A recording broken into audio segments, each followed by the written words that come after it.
যুক্তরাজ্যের চাকরির বাজারে আবারও ধীর গতি লক্ষ্য করা যাচ্ছে।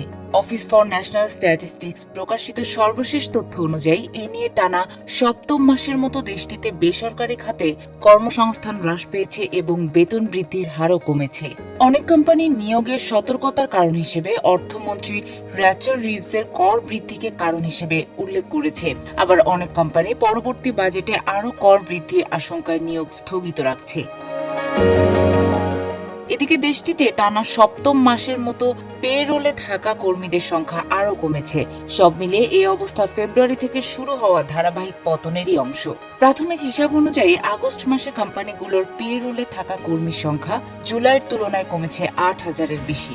অবশ্য জুলাইয়ের আগের রিপোর্টে এই সংখ্যা 8,000 হ্রাস পেয়েছে বলা হলেও পরে তা সংশোধন করে 6,000 করা হয়েছিল। মে থেকে জুলাই পর্যন্ত 3 মাসে বেকারত্বের হার কমে এখন 4.7% স্থির হয়েছে।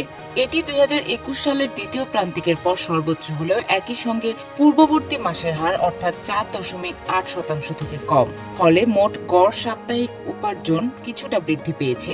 এ হার দেশটির কেন্দ্রীয় ব্যাংকের 2% মূল্যস্ফীতি লক্ষ্যমাত্রার তুলনায় এখনো বেশি।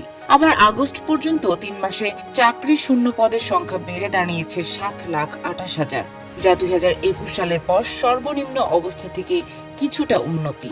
এ বৃদ্ধির খবর নিয়োগ পুনরুদ্ধারের ইঙ্গিত দেয়।